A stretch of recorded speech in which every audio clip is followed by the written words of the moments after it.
prompt place in about, I don't know, 20 minutes, half an hour, but I'm driving for now. Wow, mobile meeting, that's a first. No, I've come to a couple other that way, but you can't see me when I'm doing it usually because it's dark. Well, let us look at you, don't look at us. Okay. But I will mute, so you don't have to listen to all the background noise. Nice.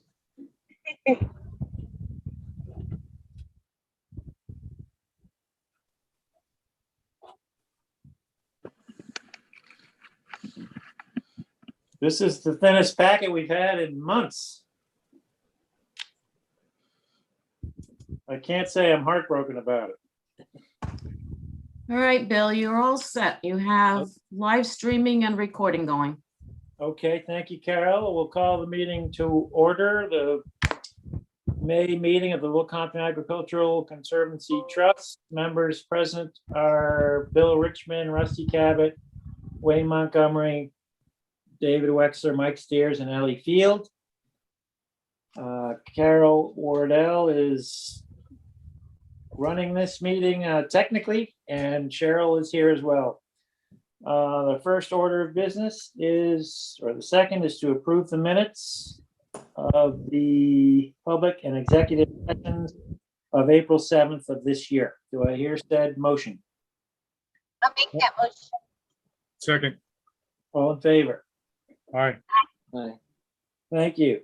We have a consent agenda consisting of emails per your list. Should anyone want to discuss any of this, I'm open to that. Otherwise, we'll move on. Do I hear any input there? We have Ed Miato joining us now. And Carol Trocchi. So hearing none, I'll move to number 5. No, we need a motion to place the consent agenda on file. Oh, okay, thanks. So do I hear said motion? I'll make that motion. So Mike made the motion, Rusty seconded. All in favor? Aye. Thank you. Review of correspondence. There is no correspondence listed. We'll move to number 6, Treasurer's Report. Wayne.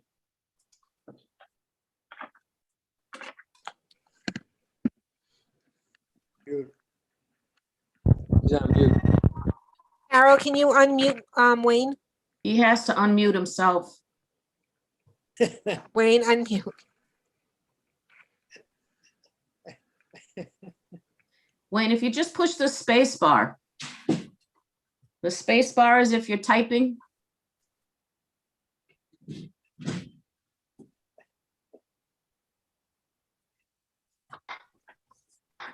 Is he not here? Wayne, can you hear us? Wade, oh, he's lagging here, or he's buffering or something. There we There go. we go. You hear me? Yes. You can. Can you hear me? Yes. Okay, beginning balance, $3,519,831.54. Transfer tax revenues, $233,720.00. Interest earned, $450.21. Monthly expenses, $20,637.55, which leaves us with a remaining balance of $3,373,372.20. We had 10 transactions for a tax paid of $226,676. Excuse me, 8 transactions. We can move on to the bills. East Bay Media, $324. National Land Surveyors and Developers, $2,770. Rivas Law, $2,528. Indrusa, $1,122. Wayland Parenti and Flanders, $1,950. Cheryl Katie, $1,575. Carol Waddell, $105 even. And Carol Traki, $1,520. Do I hear a motion to bills as presented? David Webster I make makes that a motion. Kelly, second. All in favor? All right. Unanimously, we are paying the bills. Thank you, Wayne.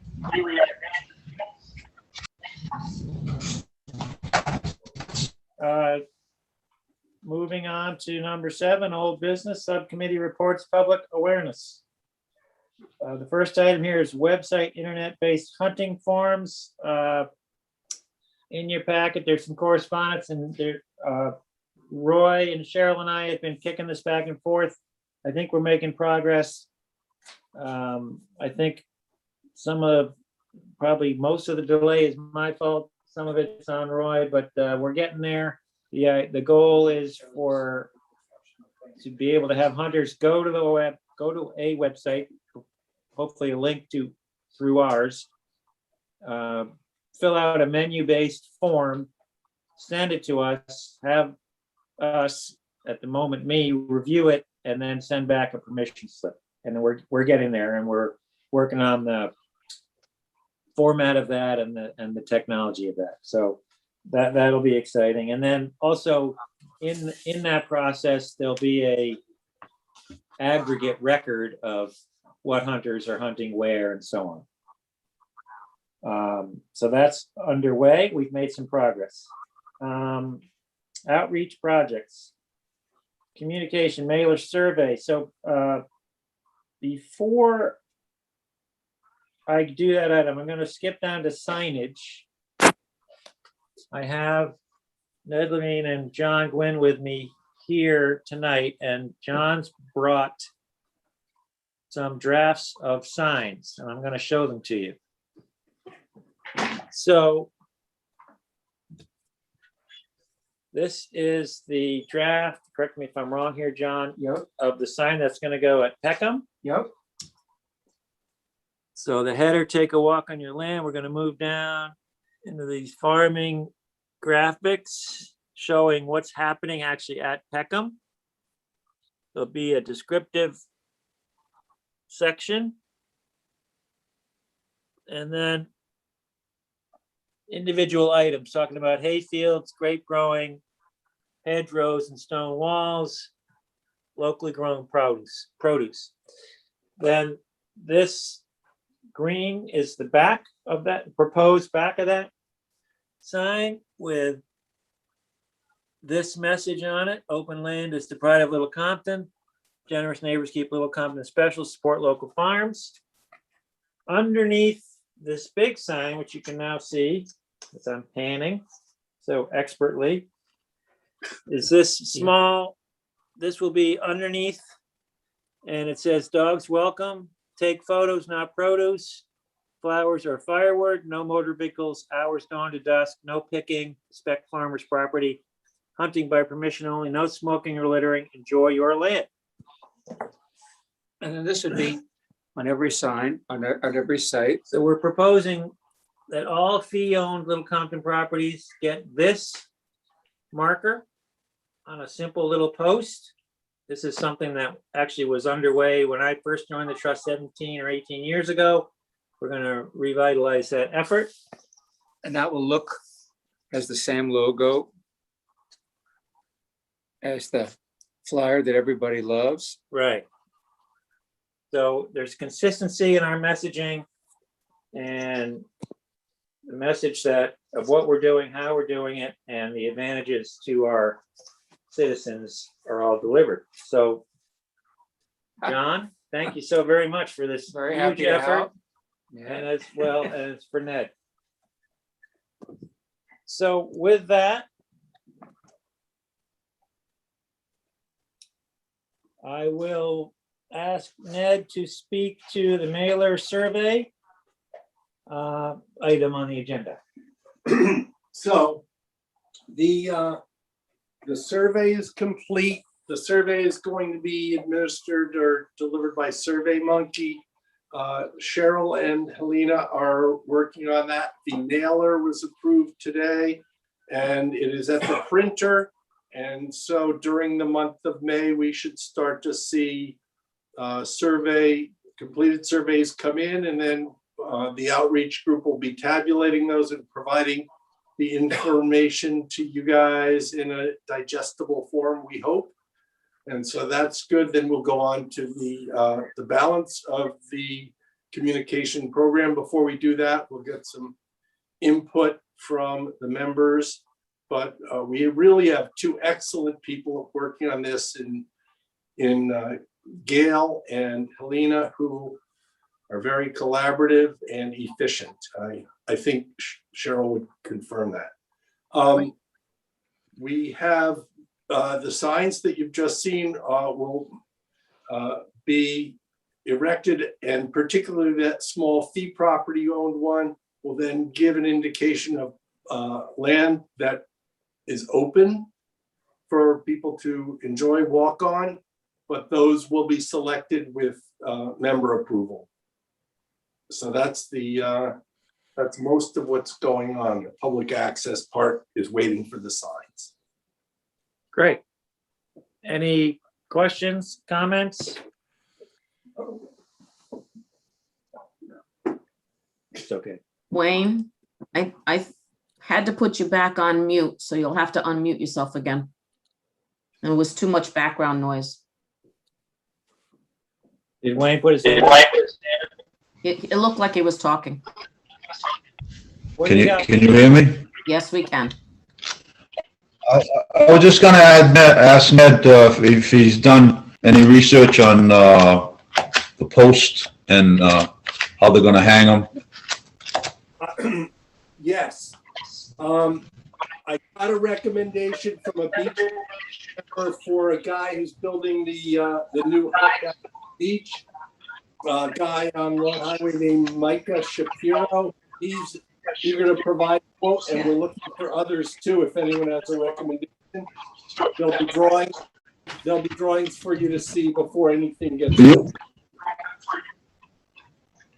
Well, you and I talked about this a while back. Are you still carrying that thought forward, or? Yeah. Okay.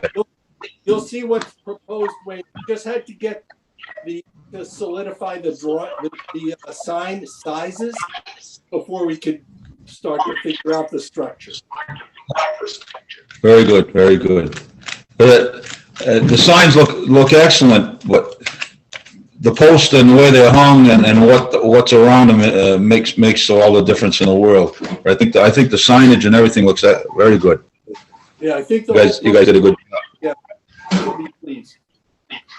Right, so we'll see that installation proposal soon. We're bringing that up. Okay. Farmer recruiting is the next item. I think really there's two open items. I would say one of them is Tom, our vegetable guy. The other one is Craig. I spoke with Craig, and I know that he and Wayne have been running around and not able to get to Amesbury Lane yet. But Rusty, I wonder if you've heard from Tom. I haven't heard anything new from Tom. The only thing that we may want to consider, which I saw him on the agenda a little further along, is specifically for him, whether or not we're willing to pop for a well and electricity. And then in general, what are we going to consider as suitable capital improvements to a piece of property in order to attract someone there to farm it, if anything. Right. And I know we have had electrical proposals. Do we have a well proposal yet, a number on it? Well, the I haven't gotten any proposals for a well there, but of course, we just did one on our property to serve our animals, and that was anywhere from a basic proposal of around $10,000 from the pounders and a little bit less, 7,000 or so from the rotary driller guys in order to get a well in place. And that's, the basic proposal. So if they go down to their depth that they use as a standard and they don't have any water, then you're paying an additional fee after that. The drillers can do it quite quickly, but again, they're somewhere around $7,000. They go deep, but if they don't hit any water, now you're into fracking or doing something else to try to make that work. So there's additional costs there as well. So I would use a ballpark figure of, like I said, between 7 and 10 for a well, just to start. And then for the electric, service, it kind of depends how far they have to go and to what degree we're going to give them something to work with. But I would probably assume something on the order of at least $1,000 to $2,000 to hook into an electric that's, a few hundred feet away, maybe less, because you got to put up a panel, you got to get the service from the power pole, wherever it is, or the underground access, and you've got to get it to the property. So, it costs, we put power from our barn here at West Main Road all the way down to our well, which is halfway down towards the river. And that was a considerable expense. So, the $2,000 to $2,000 may be seriously underestimating that cost, depending on what's entailed for the particular property. So it sounds to me like electrifying a well at Grange Ave on the proposed property for Tom, we ought to budget 15 grand. Yeah, I would say that So- would be a pretty good place to start. So I would throw that out as a question to our group here. Are we willing to spend that money to build those assets at that property and support farming there? It may not be Tom, it may be somebody else, but that's the question. We don't need a vote tonight, but I'm just curious as to what So have we ever done this before? the closest thing to this in my memory is Skip got a EQIP grant to put in electric and water at John and June Goulart, which he did. We didn't have to spend any money. We had to be a co-applicant with him as the property owner. So we've supported this kind of effort before, but indirectly, not with cash. Is there an opportunity to advertise the availability, or do we feel that this property warrants this sort of investment irrespective of who we might lease it to? Well, Wayne Rusty can correct me here, but in my conversations over the years with Skip, I think anybody else, anyone who wants to farm any of these properties need water. That's a given, pretty much. And unless there's a pond there, even then. So the question is, are they willing to make the investment, or I disagree with you, Bill, on that. Well, I mean, you can't farm without water, and you can't have water without electricity, so. But to me, at least, the question is, we have a list of. I disagree with you on that. There's plenty of farming done without water in this town. Let's not jump. Yeah, I kind of would land on this Wayne side there. Guys have grown crops, vegetables in this town for years without having irrigation. The problem comes when you put in a large amount of crops and you're trying to do some sort of intensive agriculture and you get a year like last year where it doesn't rain at all. And then, you look at a well and you go, I need one. Well, maybe you do and maybe you don't. I think we probably owe it to ourselves to get some more input from people who do this on a more regular basis. I'm not a dirt farmer. I can grow vegetables, but that's not what I do. So I may not be the best guy to give you advice on that. I know Skip is pretty hard over about you need a well, but he's growing stuff all over the place without irrigation also. Now he may be hauling water in, but that's a solution that you can choose. So we may elect to do this sort of improvement on a property in order to attract people, but we don't necessarily have to do it in order to make it farmable. I mean, it was farmed before and there's no well there. So I'm not sure we want to jump in with both feet right away. Perhaps some more input from people who would want to use that sort of property would be appropriate. Okay, I'm fine with that. And if Tom in the end says, I can't do it without, electrified well, we say, fine, put one in. And he says, no, thanks. Okay, I think we're all willing to accept that answer. Well, in his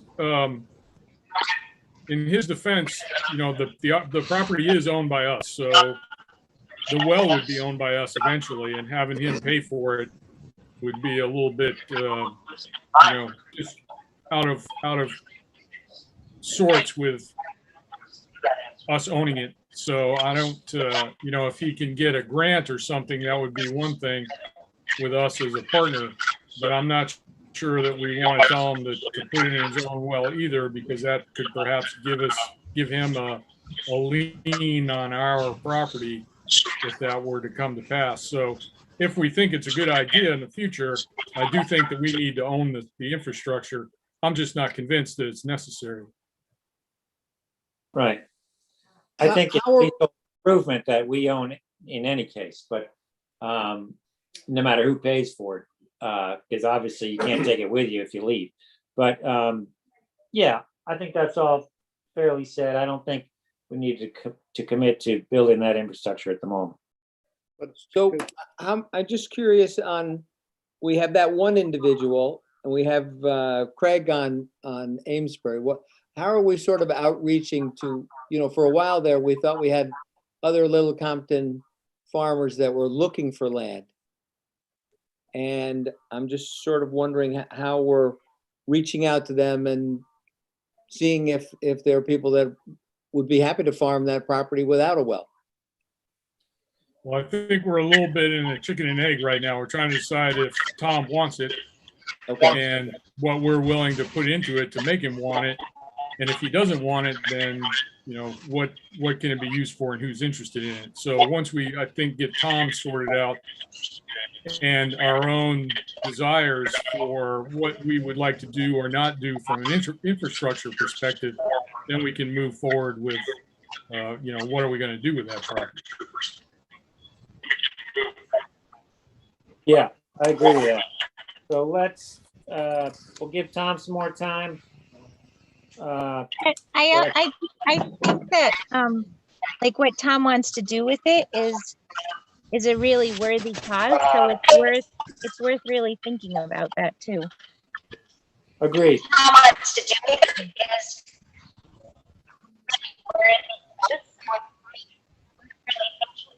too.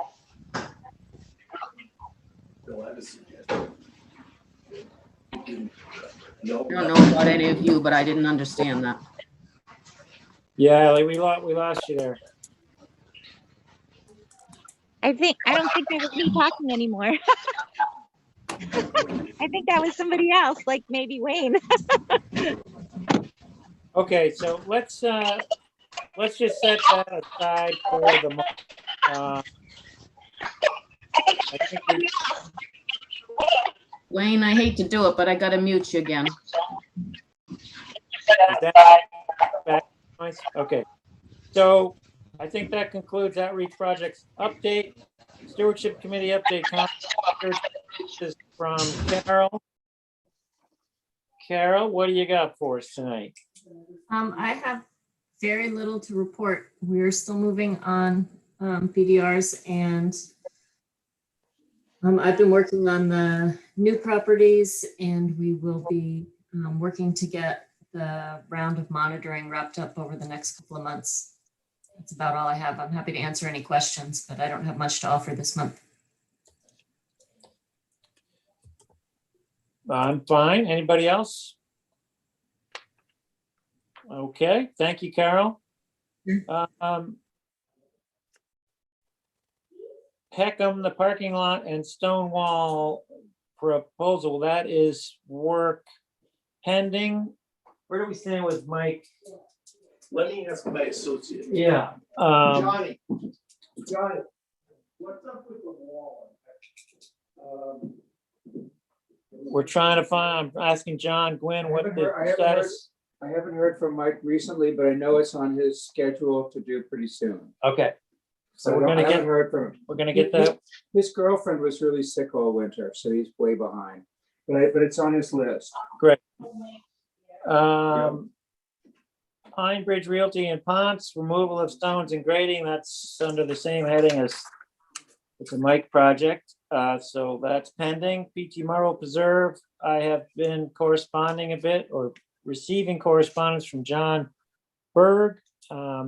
Cody's boys have been down there this week and working on those view lines that have been discussed previously. It's a little late in the season for that. The bird people are upset because there's nesting birds and so on, but some work got done, not as much as might have been done in February, but there's progress there. The Apfel Simon survey is the one we had just paid the bill for, right, Mike? So Correct. that's good to go. I think we can take that off the list. Wislocky Stewardship Boundary Survey Fence. So it's not, because of the timing, it's probably not in your packet, but you recall from last month, we committed to get Joe Marion he got title work done on the Wislocky right of way. That is complete. It's been sent to the town council. It will be, we have it, although it was too late to get in the packet, but fundamentally, the record shows that Ms. Daubman has unfettered access to that right of way. It is her right. It's 24 hours a day, 24/7. And essentially the message is that it's up to her to exercise and protect those rights. I don't know, is she here today, Carol? No, she's not. Okay. We've delivered that message to her. We've delivered it on to the town council. I think for the moment, we've done what we committed to do under that heading. Bill, can we go back to Apfel Simon? Yes. Mike and I had been in conversation about having the survey recorded. It is recorded. So it's been recorded? Yes. Okay. Excellent, thank you. Okay, moving on, Acquisition Committee. Helger Bento, I have had some correspondence with Jean about easement items and more sort of concepts. I gotta say, I don't really know where the documentation stands on that job. Ray has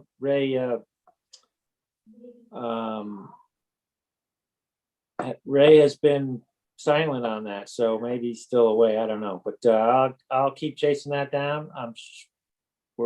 I have been, like I said, been in touch with Gene. Nothing on Driver Cotta, nothing West Ryan Levine. That's still pending. Rice Farm, I assume nothing there, Rusty. Nothing. Jackson and Souza. I have, Joe has met with them repeatedly. He was there last weekend. We have a purchase and sale with them now. But the process of the deal has changed slightly in that for estate purposes, estate planning purposes, they have reversed the previous transfers. All the property is now back to Souza. Mr. Souza is 95 and not in great health. And so what's going to happen is I'm going to sign our purchase and sale. And then I feel terrible saying this, but essentially we're going to then wait for Mr. Souza to die. And at that point, Mr. Jackson gets the step up value due to how they've structured the estate. And then we're going to buy the easements that we've discussed previously. So the timing on that is a little bit unknown, and I always think it's a little bit weird to, formulate stuff based on somebody's death. I always feel funny about that, but that's the situation there.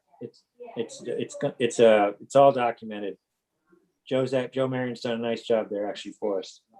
Alvernus Manchester. Bill, Yes. can I ask a question? So I had been waiting for clarity on the sort of out zone, the shape of the easement area. So I'm assuming hold off sorry. on that until all of this starts to roll at some point in the future. Right. Sorry. Okay. So I should have said this. In my conversation with Joe Marion this week, who finalized this documentation with the family, we will get Don Medeiros going on the survey to clearly identify that in and out zone. So you'll have that hopefully within a month or 6 weeks or so. Oh, okay, that's fine. I can do it whenever you need. I don't want to do it too soon. Yeah, but no, that is in the works. Bill, do you want me to get 2 quotes for a survey there? I think talking to Don's in a butter, so. Oh, okay. Oh, that's fine. All right. I think he's ready to go. We have 2 requests out for Helga Bento, so we haven't gotten response. Yeah. Okay, I'd like to, let's get the Helga Bento. And I think Don's ready to go on Jackson Souza. Alvernus Manchester, you got anything there, Wayne? What? I'm not sure where we're at.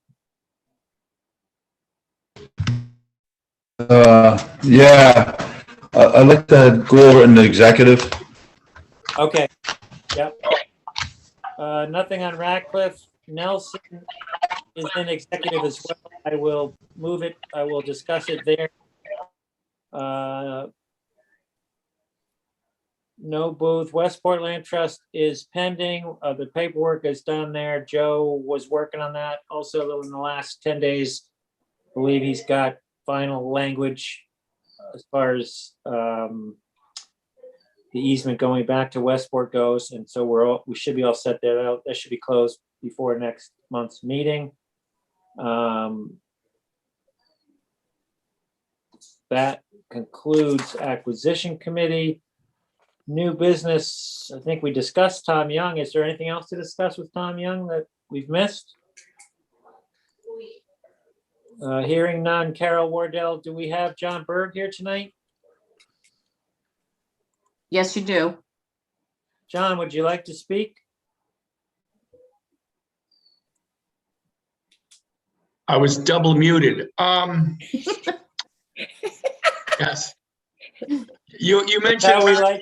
I had the new. I know Radcliffe is. Some people love it. Some people hate it. I'm in the latter camp. I think they're really not interested in selling the property. Is the bottom line. I had a last gasp with Michelle on this, and they were going to stand by us until June, but I really can't get a response from them. So the neighbors over here are rather dismayed, and they're trying their own approaches, but we're just going to let that one go. I was just going to say broadly and generally that the Tiverton Land Trust and the Tiverton folks are working very hard to try to protect some more of the farms over on Neck Road and off of Main Road. And, I don't know if they have I've already asked this question. I understand Little Compton Agricultural Trust needs to stay in Little Compton, but I think they admire the infrastructure you have in place, and if they had issues that they were stymied with, I think you might be a good resource to them. So I'm just going to leave that there. I do appreciate your help with Cody Helger and Lynn LeBrew. PT Marble looks great. At least we can see little bits of the water now, and we know where to cut some more in the future, but it's a good start. And I think people will enjoy it this summer. Yeah, so just to clarify for our group, John is, we hire Lynn, and John has coordinated Cody, but we're paying the bill. That's what this is about. So, and we're happy to do so. That's our contribution as one of the 3 organizations at that site. I think other than that, this real estate market is just driving me to distraction, and you know, I'm putting energy to offers that are being declined, but we've still got lots of conservation easements coming on, and I've got money to spend on properties if these owners are willing. So same old game. Yeah. Great. Thank you, John. Thank you. That concludes number 9. Number 10 on our agenda, new applications. We have none. Seeing that, I would poll our members as to their willingness to enter executive session. Wait, can I ask a question first? Yes, please. And I think Carol Wardell might be the one that can answer it, but when people sell their house and they, the buyer pays the ag tax, what happens if they don't record that? And how does it, I mean, like, for example, we sold our house 2 months ago, and I'm thinking that hasn't been recorded yet.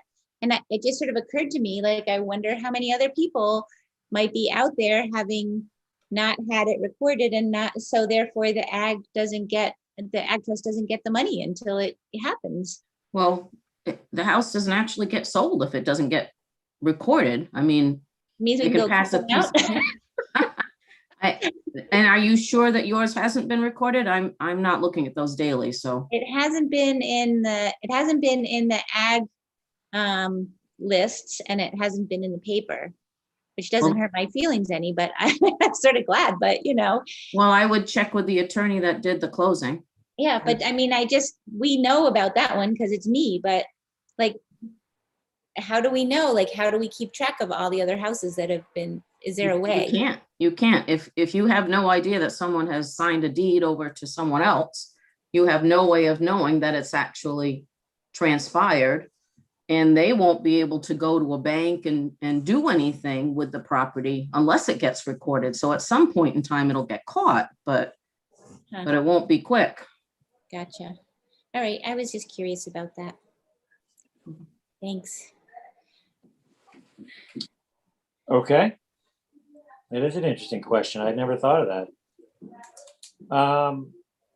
Okay, how's my poll going on So entering? wait, we need a motion to enter executive session I'll make that motion. for the purpose of discussing land acquisition / negotiations per Rhode Island General Law 42-46-5A 5. I'll Ellie make makes the a motion. Second. Rusty seconds, all in favor? Aye. The dog thing. And so we Okay. signed. I've already sent the link, guys, so you're all set. Okay, awesome.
Carol, we're back. Okay.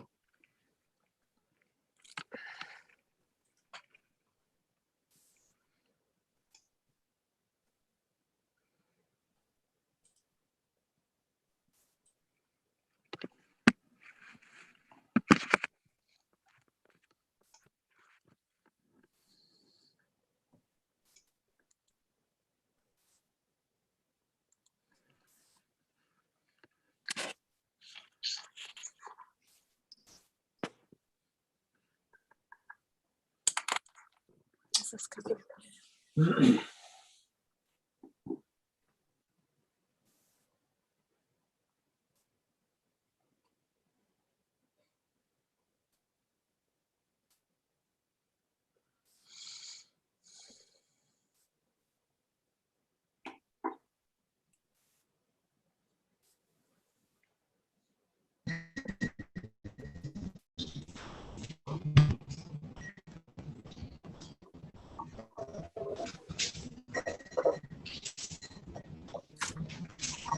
Okay. Well, yeah, we got everyone. So, Ellie, I turn it over to you. So Bill and I have talked about this, and life has gotten away from me and totally crazy. And as much as I really thought that I would have lots of extra time to be doing this right now, I really don't. And so I'm going to resign from the ag.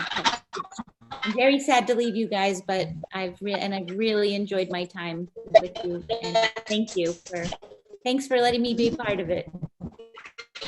Thank you. Thank you, Ellie. Contribution, Ellie, and it's been awesome. You've done a great job. It's been a pleasure serving with you on this board. You've contributed a lot, and I, for one, and I know collectively we all appreciate your effort. Thank you. If you ever need me for a one-off, I'd be happy to do whatever. Thank you so much. Thanks. So now we need a motion to seal the minutes. Okay, so now I will entertain that motion. I'll make that motion.